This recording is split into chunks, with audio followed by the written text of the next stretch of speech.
আলহামদুলিল্লাহ আমরা পূর্ব ক্লাসে ইসিম ফেল হরফের আলামত নিয়ে আলোচনা করেছি। আলহামদুলিল্লাহ আজকে আমরা মোরাব মামলি নিয়ে আলোচনা করবো। আর দারসুস সাদের ষষ্ঠ পাঠে চলে আসছে। জেনে রেখো আরবি ভাষায় ব্যবহৃত সকল শব্দ দুই প্রকার। জেনে রেখো আরবি ভাষায় ব্যবহৃত সকল শব্দ কয় প্রকার? দুই প্রকার, মোরাব আর মামলি। তো পৃথিবীতে যত শব্দ আছে, বিশেষ করে কোরআন হাদিসে আরবি সাহিত্যে পত্রপত্রিকায় যত শব্দ ব্যবহার হয় সকলগুলো দুই প্রকারের মধ্যে সীমাবদ্ধ। কয় প্রকারের মধ্যে সীমাবদ্ধ?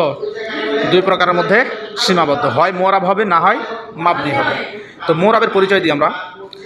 মোরাব যে শব্দের শুরুতে আমেল আসার কারণে, যে শব্দের শুরুতে আমেল আসার কারণে শেষে পরিবর্তন হয় তাকে মোরাব বলে। তাহলে আমরা মোরাব পরিচয় পেলাম যে শব্দের শুরুতে আমেল আসার কারণে শেষে পরিবর্তন হয় তাকে মোরাব বলে। যেমন আমরা দেখি, উদাহরণে গেলে স্পষ্ট হব। যেমন যা আ খালিদুন রাআইতু খালিদান মারাতু বি খালিদিন। দেখো যা আ ফেল, হ্যাঁ, তো মোরাব কাকে বলে? যে শব্দের শুরুতে আমিল আসার কারণে শেষে পরিবর্তন হয়। তো এখানে মোরাব হচ্ছে খালেদ। মোরাবকে খালেদ, তো শুরুতে আমিল আসার কারণে শেষে পরিবর্তন হলো, অর্থাৎ খালেদকে পেশ দিল। এখন দেখো রাআইতু ফেল ফাইল, খালেদানকে নসব দিয়ে দিল, অর্থাৎ শুরুতে আমিল আসার কারণে শেষে পরিবর্তন হয়ে গেল। তো খালেদের শেষে পরিবর্তন হলো না, আগে ছিল পেশ, এখন হয়ে গেল জবর।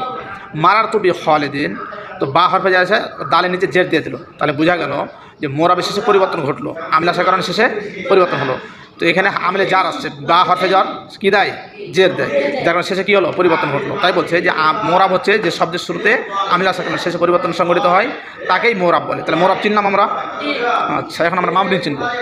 মাবনির পরিচয় যে শব্দের শুরুতে আমেল আসার পরেও শেষে পরিবর্তন হয় না। শুরুতে আমেল আসছে কিন্তু শেষে পরিবর্তন হয় না, তাকে মাবনি বলে। যেমন উদাহরণে আসলে স্পষ্ট হবে। যেমন যা আহা উলাই রাআইতু হা উলাই মারাতু বি হা উলাই। দেখো একই অবস্থা আছে। যা হা উলাই হালাতে রফিত ওই হা উলাই, রাআইতু হা উলাই হালাতে নাসবিত হা উলাই, মারাতু বি হা উলাই হালাতে জারিত, মানে বা হরফে জার আছে তারপরেও হা উলাই রয়ে গেছে।